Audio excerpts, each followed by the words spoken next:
एक समय धर्मराज युधिष्ठिर भगवान श्री कृष्णचंद्र जी महाराज से प्रश्न करते हैं कि हे जनार्दन, पौष मास कृष्ण पक्ष की एकादशी का नाम क्या है तथा इस दिन एकादशी के दिन किस नाम से भगवान की और किस विधि से पूजन करते हैं और तथा इसके क्या फल हैं, सो विस्तार पूर्वक हमें सुनावें।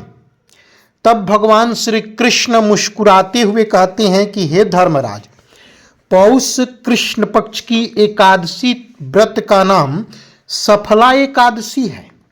इस दिन सफला एकादशी के नाम से जाना जाता है।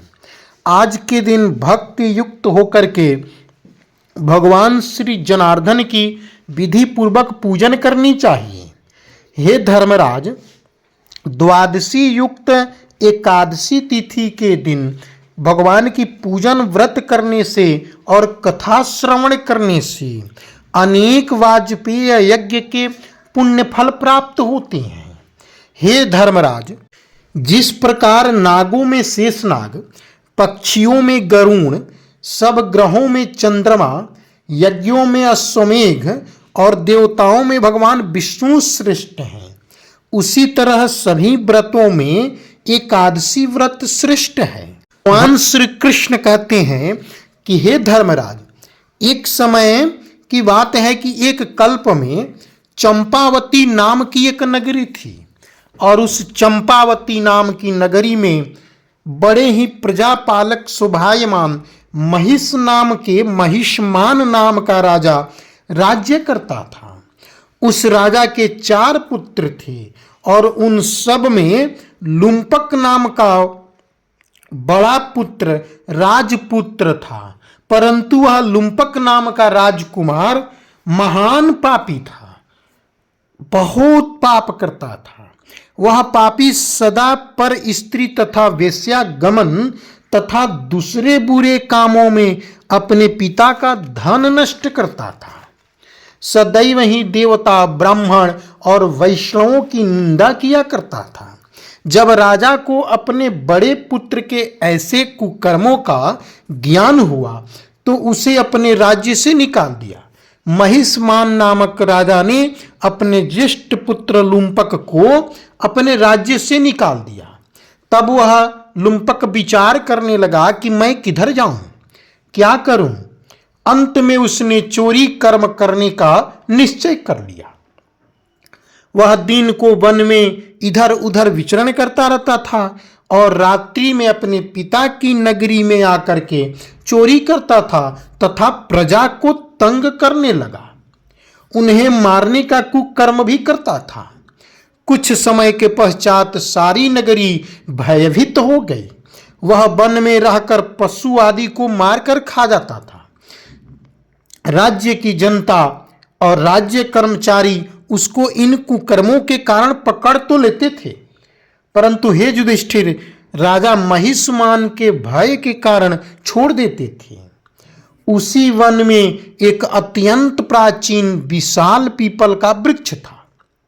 लोग उसकी भगवान के समान पूजा किया करते थे। उसी वृक्ष के नीचे वह महापापी लुम्पक रहता था। इस वन के लोग देवताओं का क्रीड़ा स्थल मानते थे, इस कारण इस वन की पूजन किया करते थे और उस वृक्ष की भी पूजन करते थे।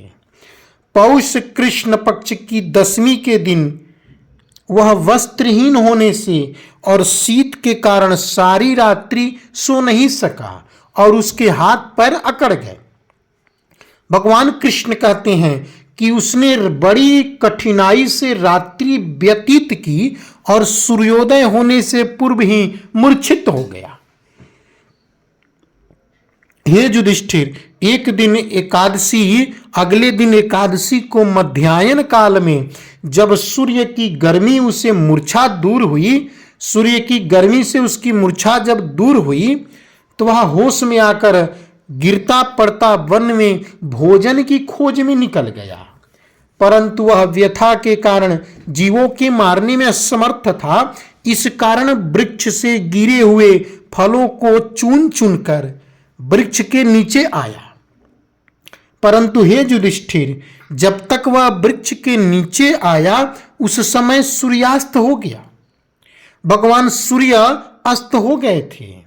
अतः उसने उन फलों को पीपल के वृक्ष के नीचे लाकर रख दिया और रो रो कर कहने लगा कि हे भगवान, यह सब फल आप ही अर्पण कर लो, आप ही खा जाओ, आप ही इनसे तृप्त हो जाइए। उस रात्रि को दुख के मारे उसे नींद भी नहीं आई। इस उपवास के कारण तथा रात्रि जागरण से भगवान भक्तवत्सल भगवान अत्यंत प्रसन्न हुए और उसके सब पाप नष्ट हो गए, क्योंकि उस दिन सफला एकादशी थी और सफला एकादशी के प्रभाव से उस लुम्पक के समस्त पाप नष्ट हो गए। और दूसरे दिन प्रातः समय एक अति सुंदर घोड़ा अनेक सुंदर वस्तुओं से सजा हुआ उसके सामने आकर खड़ा हो गया और उस समय आकाशवाणी हुई कि हे राजपुत्र लुम्पक, श्री नारायण की कृपा से तुम्हारे समस्त पाप समाप्त हो गए। अब तू अपने पिता के पास जाकर राज्य प्राप्त करो। ऐसी आकाशवाणी सुनकर के लुम्पक बड़ा प्रसन्न हुआ और दिव्य वस्त्र धारण करते हुए भगवान की जय जयकार करते हुए अपने पिता के पास गया। उसके पिता ने बड़ी प्रसन्नता से उसे समस्त राज्यभार सौंप कर वन को निकल गए। अब लुम्पक शास्त्र अनुसार राज्य करने लगा। हे युधिष्ठिर, उसके स्त्री पुत्र आदि समस्त कुटुंब भगवान नारायण के परम भक्त हो गए तथा वृद्ध होने पर वह भी अपने पुत्रों को राज्य का भार सौंप कर तपस्या करने के लिए वन में चला गया और अंत समय में लुम्पक भी वैकुंठ को प्राप्त हुआ। भगवान कृष्ण कहते हैं कि हे युधिष्ठिर, जो मनुष्य भक्त पूर्वक श्रद्धा पूर्वक सफला एकादशी का व्रत करते हैं उनको अंत में मुक्ति की प्राप्ति होती है। जो मनुष्य इस सफला एकादशी का व्रत करते तथा कथा श्रवण करते हैं उन्हें भगवान नारायण की कृपा दृष्टि होती है और उनके समस्त मनोरथ सिद्ध हो जाते हैं। बोलिए श्री भगवान नारायण की जय।